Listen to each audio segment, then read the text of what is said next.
चलिए, तो ये जो जेपीएससी के पूरा विवाद है, ये कहीं ना कहीं घोटाले का इशारा करता है।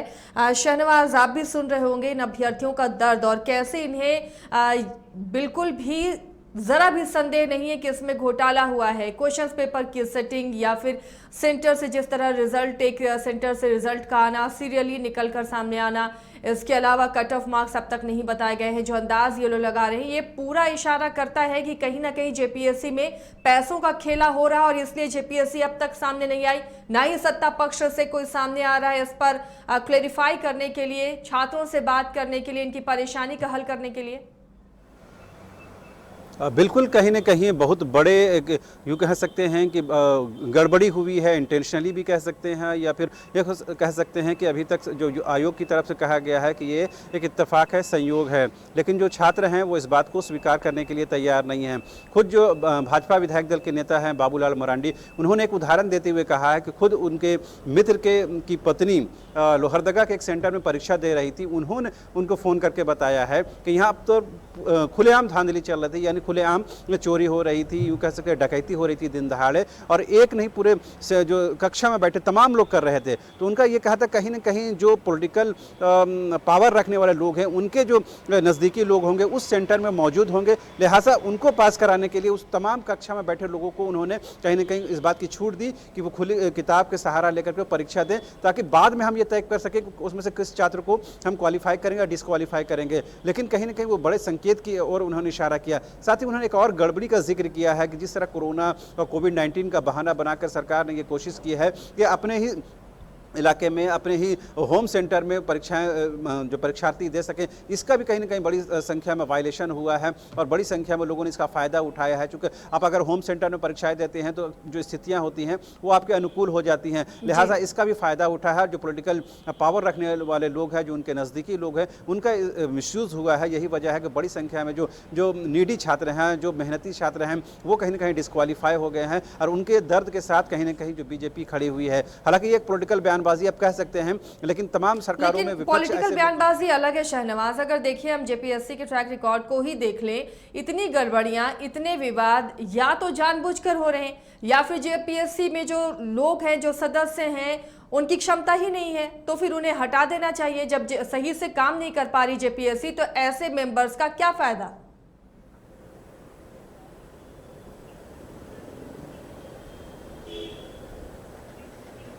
शहनवाज, आवाज मिल रही है?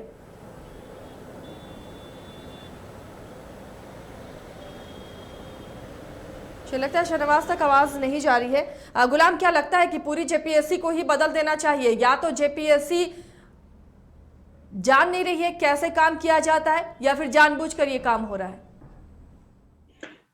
देखिए मैम, सबसे पहले मैं बताना चाहूंगा यहाँ पे कि जेपीएससी में मैं एक जेपीएससी एस्पिरेंट हूँ, पढ़ा लिखा युवा हूँ, और मैं उसी मुताबिक बात भी करूंगा कि देखिए जेपीएससी को अभी इस समय न वर्तमान में एक राजनीतिक अड्डा बना दिया गया है, जबकि वो एक ऑटोनोमस बॉडी है। दूर दूर तक उसमें राजनीतिक हस्तक्षेप होना नहीं चाहिए था, लेकिन उसके बाद भी उसमें राजनीतिक हस्तक्षेप दिख रहा है। आप देख सकते हैं कि सुप्रिया भट्टाचार्य जी के फैमिली से वहां पे घुस जाना, आलमगीर आलम के साले का वहां पे घुस जाना, और कहीं ना कहीं इशारा कर रहा है गड़बड़ी की ओर कि ये लोग, इन लोग का और झारखंड सरकार का सत्ता में आना ही, इस समय वर्तमान में जो जेएमएम सरकार है उनका सत्ता में आना ही एक एजेंडे के रूप में दिख रहा है कि पूरा कमीशन के एग्जाम को बेच दिया जाए। अरे पूर्ववर्ती सरकार जो की थी तो कम से कम उन्होंने 60 से 70 सीट ही बेचा था, लेकिन मुझे लगता है कि इस साल की सरकार ना पूरा 200 का सीट को गायब कर देगी। और इवन मैं बताऊंगा ना कि मुझे भी कॉल्स बहुत बार आए हुए हैं, लेकिन मैं उनका नाम उजागर नहीं करूंगा अभी, लेकिन जब जरूरत पड़ेगा तो मैं उजागर भी करूंगा। मुझे भी कॉल आए थे इस सब चीज को लेकर के, और इसीलिए मुझे पूरा डाउट भी था। मेरी बहन खुद एग्जाम देके भर में बैठी रो रही थी कि 123 नंबर लाने के 23 क्वेश्चन सही करने के बाद भी मेरा सिलेक्शन क्यों नहीं हो पा रहा है, 246 लाने के बाद भी बैठी हुई है। सबसे पहली बात की हेमंत सोरेन ने क्या कहा था, कहा था कि महिलाओं को यहाँ पे 50% आरक्षण देंगे। जेपीएससी का उन्होंने एक बहुत ही बेहतरीन रणनीति बना के एक नियम बनाया जेपीएससी के नियमों, लेकिन उसमें महिलाओं को 1% भी आरक्षण नहीं दिया गया। महिलाओं का अगर आज कटअप कम रहता तो आज यहाँ पे महिलाएं भी अपना प्रतिभागी बन के देती होती, लेकिन नहीं। आज यहाँ पे देखा जाए पूरे आयोग में, पूरे कमीशन में, तो हमको लगता है कि जहां पे पूरा 4293 अभ्यर्थी पास किए हैं, वहां मात्र 1000 के आसपास ही महिलाएं वहां पे घुसी होंगी। उतने भी नहीं घुस पाए होंगे। तो बताइए कि उनका अधिकार का तो हनन किया जा रहा है ना। जी। तो यहाँ पे जैसे आपने कहा है कि अब ये जेपीएससी जो है वह ऑटोनोमस बॉडी होने के बाद भी यहाँ पे राजनीतिक घुसपैठ हो रही है, और जब राजनीतिक घुसपैठ होगा तो जाहिर सी बात है कि गड़बड़ियां होंगी, घोटाले होंगे और स्कैम से सामने आएंगे। और आपके सामने एक नतीजा दिख रहा है, लोहरदगा और साहेबगंज के स्कूल में किस तरह का स्कैम किया गया है। तो ऐसे में यहाँ मैं साफ साफ यहाँ पे मैं बोलूंगा, सरकार से भी मैं निवेदन करूंगा कि अगर आप सहमत है मेरी बातों से, अगर आप जानते हैं कि जेपीएससी अगर झारखंड की कोई भी अगर कमीशन को नहीं चला पाते हैं तो आप उसे यूपीएससी को सौंप दीजिए, ताकि स्वच्छ, पारदर्शी और बिल्कुल जितने भी अनियमितताएं हैं उसे दूर कर दिया जाए और हम सबके सामने एक नेट फेयर एग्जाम हो। इसीलिए इस संस्था के साथ मेरा भी भरोसा खुद का खत्म हो चुका है। मैं प्रीलिम से पास करने के बाद भी मुझे विश्वास नहीं हो पा रहा है, ठीक है, कि मैं आने वाले समय में मैं मेंस पास कर पाऊंगा कि नहीं कर पाऊंगा। तैयारियां तो करते रहते हैं, लेकिन कब से 5 साल से तो तैयारी कर रहे हैं, लेकिन कमीशन का लचर व्यवस्था, रवैया सरकार का कहीं ना कहीं जिम्मेदार है यहाँ के युवाओं को निराश करने के लिए, कहीं ना कहीं जिम्मेदार है यहाँ के युवाओं के आक्रोश को बढ़ाने के लिए। खैर, मैं बताना चाहूंगा यहाँ पे कि आप देख सकते हैं कि जेपीएससी का एग्जाम गया, इसका कटअप कम से कम हम युवाओं ने निकाला है वो 270 प्लस गया है। वही एक कटअप तैयार हुआ है यूपीएससी का। यूपीएससी भी कोरोना काल में ही दिया गया था, जेपीएससी भी कोरोना काल में ही हुई थी। यूपीएससी का एग्जाम कोरोना काल में जेपीएससी के बाद हुआ था, लेकिन यूपीएससी का कटअप जो है बहुत कम, 50 प्लस भी जा नहीं पाया वहां का कटअप। क्या वहां पे पढ़ने वाले अभ्यर्थी नहीं थे? वहां पे ऐसे मतलब कि बहुत बेहतरीन अभ्यर्थी नहीं थे, काबिल वहां पे युवा नहीं थे वहां भी, लेकिन वहां सेटिंग नहीं हुआ है, जिस कारण से उसका कटअप 50 प्लस नहीं गया है। और झारखंड में सेटिंग हुआ है, इस कारण से 65% से 67% तक इसका कटअप चला गया है। तो कहीं ना कहीं यहाँ के युवाओं के साथ धोखा है। हम जैसे ओबीसी वाले युवा, हम जैसे मूलवासी युवा, गरीब युवाओं के पास पैसा कहां से आएगा? सेटिंग तो हम लोग कर नहीं पाएंगे। हम लोग जो करेंगे, पढ़ेंगे, लिखेंगे और मेरिट पे ही अपने दम के बल पे यहाँ पे सेवा देंगे। लेकिन उसके बाद भी सरकार को मेरिटोरियस स्टूडेंट नहीं चाहिए, सरकार को ऐसे स्टूडेंट चाहिए जो करप्शन का दरवाजा खटखटा के घुसे और झारखंड में करप्शन को बढ़ावा दे। और आज देख सकते हैं, जब से हेमंत सरकार को मैं खुला चैलेंज चुनौती करूंगा, एकदम मैं चुनौती दूंगा सरकार को कि जब से आपकी सरकार आई है तब से झारखंड में करप्शन बढ़ चुका है, दुगुना तिगुना नहीं बल्कि कई गुना बढ़ चुका है। एक भी आदमी बिना घूस लिए काम नहीं कर रहा है, क्योंकि आप खुद पता है, क्योंकि ये सरकार को खुद पता है कि सरकार खुद गलत कर रही है, सरकार खुद करप्ट है। तो यहाँ के अधिकारी भला करप्ट क्यों नहीं होंगे? और जिस कारण से सरकार का मुंह बंद है कि अगर आज अपना मुंह हम खोलेंगे तो यहाँ के अधिकारी जो हैं वो भी अपना मुंह खोलेंगे कि सरकार तो खुद करप्ट है, तो हम क्यों नहीं करेंगे? तो मैं यहाँ पे इनके ऊपर आरोप नहीं लगा रहा हूं, जो मेरे आंखों के सामने दिख रहा है बस मैं वही चीज को इनके सामने बयां कर रहा हूं। शाहनवाज, ऑटोनोमस बॉडी है जेपीएससी, लेकिन लगता है कि क्या इतनी ऑटोनोमस स्वायत्त ये संस्था रह सकती है जिस तरह आरोप अभ्यर्थी लगा रहे हैं? और वाकई आप देखें नतीजों को या पिछले इतिहास को तो लगता है कि इसमें दखलंदाजी बहुत ज़्यादा हो रही है।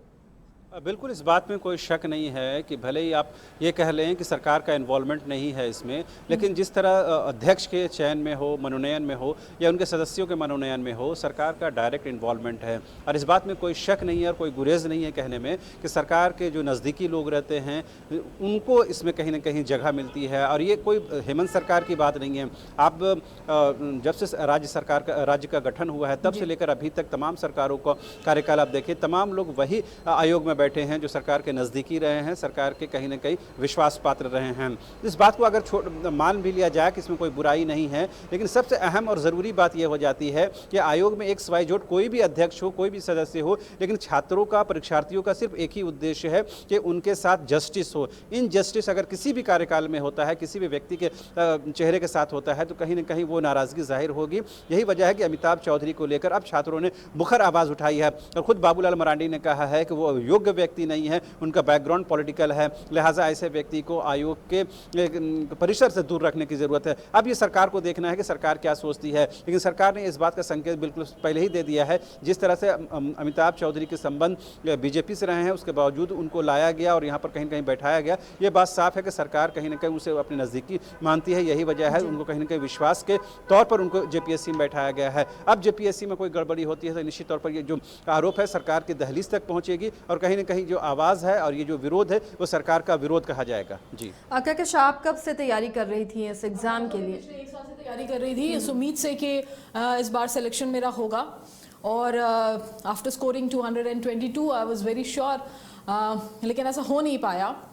तो इसमें कहीं ना कहीं मुझे ये समझ, जब मुझे ये पता नहीं था कि इस तरह से रिजल्ट्स हुए हैं, तब शायद मुझे ये लगा कि कमी मेरे में रही होगी, इस वजह से मेरी मेहनत में कमी है, इस वजह से मेरा सिलेक्शन नहीं हुआ। बट जब यहाँ पे आर्टिफिशियली इन्फ्लेटेड रिजल्ट्स देखती हूँ, तब मुझे यही समझ में आता है कि howsoever hard you study and you give your best, you are not going to win the game, because this game is not played fairly, और इसके रूल्स जो हैं वो वायलेट किए जा रहे हैं। तो इस वायलेशन में क्या होता है कि जो यूथ है वो अब एस्पिरेशंस रखते रखते वो उनकी उम्र ख़त्म हो जाती है, और उस वजह से क्या होता है कि उस दौरान वो जिस हार्डशिप से गुजरता है वो सिर्फ और सिर्फ वही समझ सकता है जब उसके पास एक रोज़गार नहीं है और उसके पॉकेट में पैसे नहीं हैं। And somebody from your team was asking कि दिवाली है और दशहरा है और छठ है, but you are not celebrating. मैं उनसे क्या बताऊं that I don't have money to celebrate because I am unemployed. तो यूथ जब अनएम्प्लॉयड है किसी भी स्टेट का, किसी भी कंट्री का, तो उस कंट्री का डेवलपमेंट इज़ वेरी डिफ़िकल्ट। बिल्कुल सही कहा आपने, और उम्मीदें स्टूडेंट को यही रहती हैं इतनी मेहनत के बाद कि वो एक मुकाम तक पहुँचे, जो उन्होंने पढ़ाई की है उसे अंजाम तक पहुँचाएं, और उसके बावजूद अगर रिज़ल्ट ऐसा हो तो मायूसी होना बहुत लाजमी है। क्योंकि आप ये भी कह रही थी कि जो स्टूडेंट्स पास हुए हैं, जो सीरियली पास हुए हैं, जिन पर आपत्ति है आपको, वैसे स्टूडेंट्स को बुलाकर एक कंपटीशन कराकर दिखाया जाए कि जिन्हें आपने बाहर किया है, इस एग्ज़ाम से आउट किया है, उन्हें पास घोषित नहीं किया, उनके साथ एक कंपटीशन करके दिखाएं। बट कंपटीशन ठीक है, बट प्रॉब्लम है कि अभी ये कंडक्ट कराना इज़ रियली इम्पॉसिबल।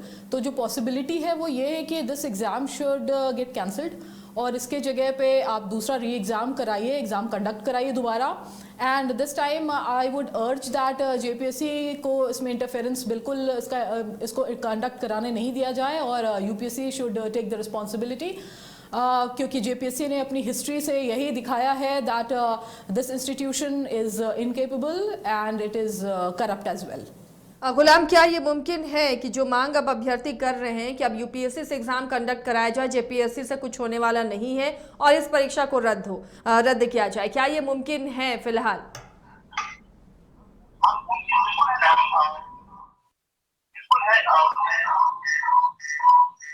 मुमकिन बिल्कुल है। मैं भी सबको पता है कि इस तरह के उपाय हमारे संविधान में भी है।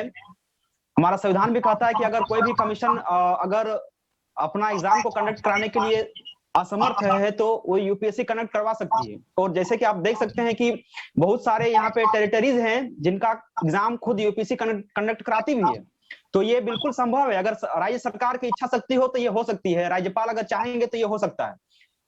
लेकिन समस्या यहाँ पे ये है कि हम युवा जो मांग कर रहे हैं, कम से कम इसको कम से कम गंभीरता पूर्वक सरकार लेगी तब ना। केवल हमारी मांग जो आप तक पहुंच रही है वो केवल सोशल मीडिया तक ही सीमित रह जाती है, और साथ ही साथ कुछ ऐसे युवा हैं जो सक्रिय हैं, उन तक ही हमारी बात पहुंच पाती है। लेकिन जो आला अधिकारी हैं, जो मंत्री हैं, जो विधायक, जो खुद माननीय मुख्यमंत्री है, राज्यपाल है, उन तक हमारी बात नहीं पहुंच पाती है। और उन तक हम जो भी मांग, जैसे कि आप देख सकते हैं कि किस तरह से, अभी मैं एग्जांपल लूंगा यहाँ पे अमिताभ चौधरी का। अमिताभ चौधरी जी किस तरह से भ्रष्टाचार में विलुप्त है, उसके बाद भी अभी तक से इस आयोग के सदस्य बने बैठे हुए हैं। तो ये हमारे निष्पक्ष आयोग के लिए, हमारे ऑटोनोमस बॉडी वाले आयोग के लिए बहुत शर्म की बात है कि वैसे भ्रष्ट आदमी अभी भी हमारे राज्य का अध्यक्ष बना हुआ है। बिल्कुल सरकार तो यहाँ पे आंधी हो चुकी है, बहरी भी हो चुकी है और गूंगी भी हो चुकी है। सरकार को कहा गया था, हम जिस देश में रहते हैं गांधी का देश कहा गया था, बुरा मत सुनो, बुरा मत को बुरा मत बोलो। लेकिन यहाँ पे झारखंड एक बहुत ही विपरीत अजूबा है, जहाँ पे आप देख सकते हैं कि यहाँ के मुख्यमंत्री खुद बुरा बोलेंगे, खुद बुरा सुनेंगे और खुद बुरा करेंगे भी। और जब कोई युवा उस पर आपत्ति जताएगा, बहुत नाराज है। प्रवीण, क्या आप भी चाहते हैं कि जेपीएससी के अध्यक्ष को बदला जाए?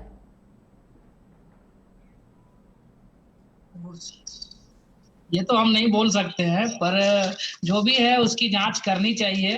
गड़बड़ी तो हुई है, क्योंकि मेधावी छात्र 60% से कितना एवं स्कोर करेगा कि वो पास कर पाए। इतना कटअप तो जाता नहीं है किसी भी वैकेंसी का। अभी यूपीएससी का रिजल्ट आया है, मुश्किल से 40% गया हुआ है उसका कटअप मार्क्स।